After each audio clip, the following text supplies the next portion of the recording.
And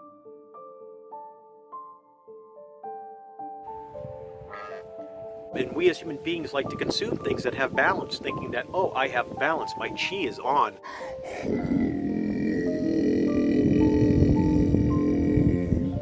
You need to go inside the house and go get me a paper towel. Put it under the cup. Thank you. Go down to Russ's and ask him if he wants any eggs. Did you give Gail eggs? Did you give Gail the eggs? Yeah? Go ask Russ. Say, Russ, do you want eggs? And there goes egg delivery boy.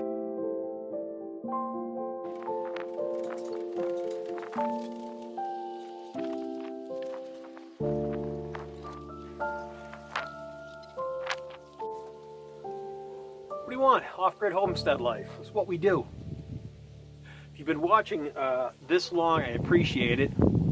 Again, I just make videos to torment my subs. You're welcome.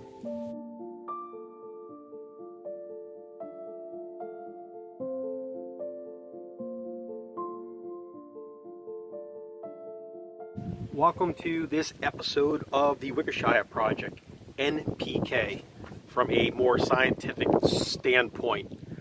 We're just going to keep it really simple today. I'm not going to get too technical into it. Layman's terms and just providing simple explanations on how things work should help you guys out understand what's going on with your microbiology and your elemental composition of your soil.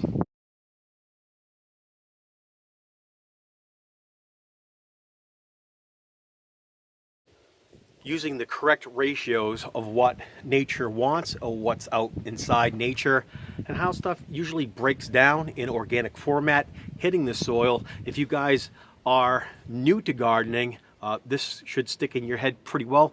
If you're old to gardening, this one's going to hurt. We're going to put our thinking caps on, use our IQs, and think about soil structure and how everything works out here. The natural order of things when you think of NPK, nitrogen, potassium, and phosphorus.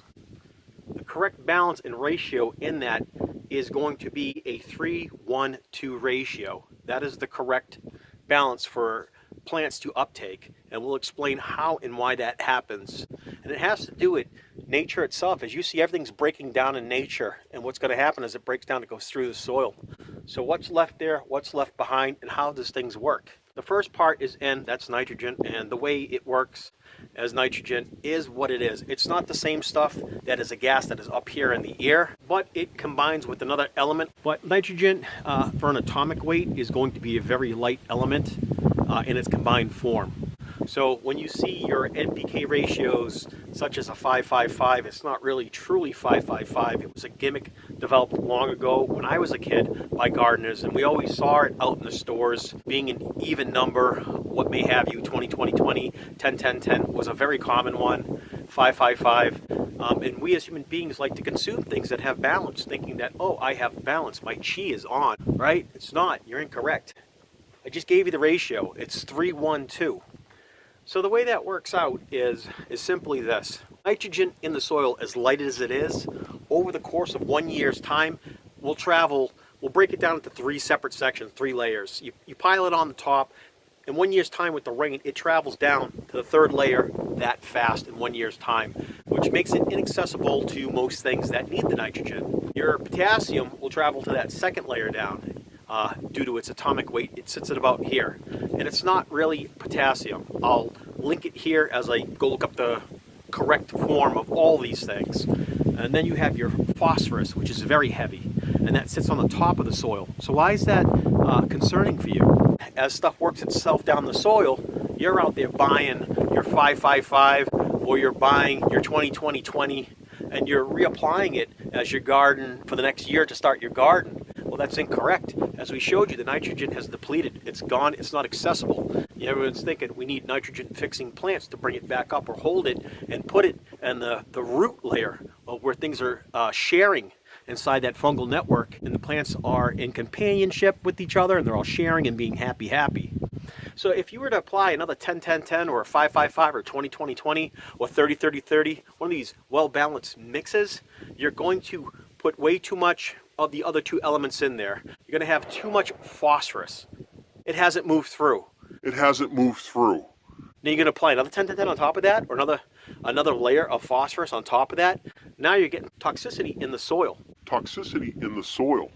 What it's going to do to the plants is it's going to burn them. It's going to confuse them. It's going to lock up other micronutrients and metals in the soil that the plant cannot use because the soil is too toxic in one of these elements.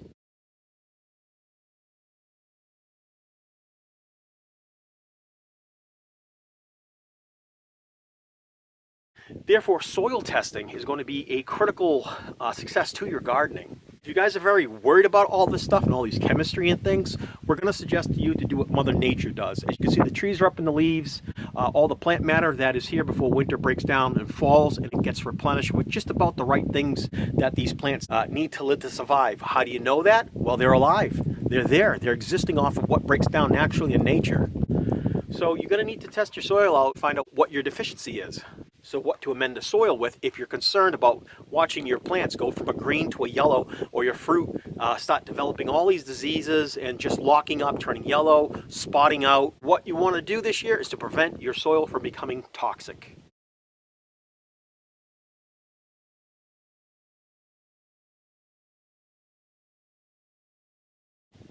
Just don't go blindly adding fertilizers.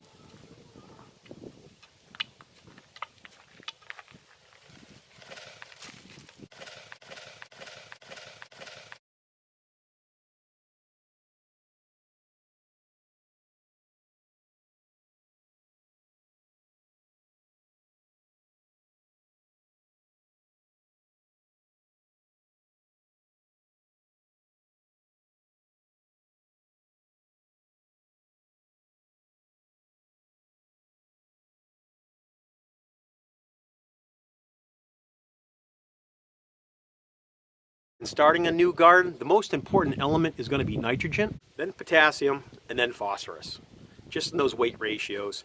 If you're going to start your seeds and you need all your green growth for photosynthesis, you might want to buy something that is higher in nitrogen. For us, when we garden, I might look into blood meal, as it has a higher nitrogen ratio, as a fixer for a new garden bed, to water that down, get that in, and not worry about the other two elements until my plants in my garden start showing deficiencies.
go.